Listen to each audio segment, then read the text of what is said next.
ഒരുപാട് നന്മകൾ ചെയ്യണം നബിയെ, അതിനൊരു വഴി പറഞ്ഞു തരാൻ അള്ളാന്റെ റസൂലിനോട് ചോദിക്കുമ്പോ നിസ്കരിക്കാൻ മടിയുള്ളവന്, അഹങ്കാരികളെ പോലെ നടക്കുന്നവന്, ഒരിക്കലും നന്നാകില്ലെന്ന് കരുതുന്നവന് നിനക്ക് നന്നാകാൻ ഒരു വഴി പറഞ്ഞു തരാ. അള്ളാഹുവിന്റെ റസൂൽ എവിടെന്ന് പറയുന്നു, ഇവിടത്തെ പള്ളിപ്പറമ്പിൽ നാളെ പകല് നിനക്കൊന്ന് പോകാൻ പറ്റുമോ? രാത്രിയിൽ പോകണമെന്ന് ഞാൻ പറയുന്നില്ല. നാളെ പടച്ചവനെ ഒരു 10-11 മണിയാകുമ്പോ ഇവിടത്തെ പള്ളിപ്പറമ്പിൽ നിനക്ക് ഒറ്റയ്ക്കൊന്ന് പോയി നിൽക്കാറുള്ള ധൈര്യമുണ്ടോ സഹോദരാ? നമുക്ക് പേടിയാ അവിടെ പോകാൻ, പള്ളിപ്പറമ്പിൽ പോകാ പേടിയാ. എങ്കിൽ അല്ലാഹുവിന്റെ പ്രവാചകൻ അവിടെ നന്നാകാറുള്ള എളുപ്പ വഴി പറഞ്ഞു തന്നത് ഖബർ സിയാറത്ത് ചെയ്യാരാ. ആ പള്ളിപ്പറമ്പിൽ ഈ നാടിനെ വിറപ്പിച്ച ഒരുപാട് കൊലകൊമ്പന്മാരവിടെ കിടപ്പുണ്ട്.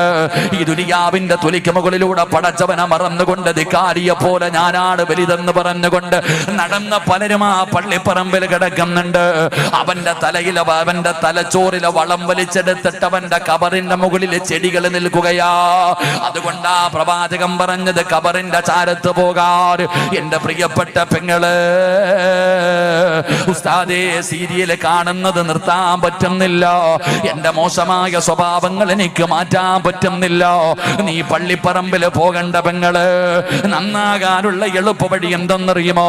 അല്ലാഹുവിന്റെ പ്രവാചകൻ പറയുന്നു, ഈ നാട്ടിൽ ഏതെങ്കിലും ഒരു പെണ്ണ് മരണപ്പെട്ട് കഴിഞ്ഞാൽ നീ മരണ വീട്ടിലേക്ക് കടന്നു ചെല്ലണേ. എന്നിട്ട് ചോദിക്കണം, മയ്യത്ത് കുളിപ്പിക്കുന്നത് എവിടെയാ? മയ്യത്ത് കുളിപ്പിക്കുന്നത് എപ്പോഴാ? പടച്ചവനെ, മയ്യത്ത് കുളിപ്പിക്കാനെടുത്ത് കടത്തി കഴിഞ്ഞാൽ നീ കൂടെ വന്ന് മയ്യത്ത് കുളിപ്പിക്കുന്ന സ്ഥലത്ത് കടന്നു പോകുമ്മ. നീ കൂടെ അതിനകത്തേക്കൊന്ന് കടന്നു ചെല്ല്. പടച്ചവനെ, നിന്റെ അഹങ്കാരം മാറുമല്ലോ, നിന്റെ സീരിയൽ കാണല് മാറുമല്ലോ, നിന്റെ ദുസ്വഭാവങ്ങൾ മുഴുവനും മാറുമല്ലോ. നിന്നെ പോലെ ദുനിയാവിന്റെ തൊലിക്ക് മുകളിൽ മോഹങ്ങളും സ്വപ്നങ്ങളും ആഗ്രഹങ്ങളും പ്രതീക്ഷകളുമായി പച്ചയിറച്ചിയുമായി ജീവിച്ചിരുന്ന ഒരു പെണ്ണ് അങ്ങോട്ടും ഇങ്ങോട്ടും തട്ടിയാ കടന്ന് പന്ത് തട്ടുന്നത് പോലെ അങ്ങോട്ടും ഇങ്ങോട്ടും തിരിഞ്ഞു കിടക്കുന്ന ഒരു പെണ്ണിന്റെ ജനാസ നിനക്ക് കാണാ.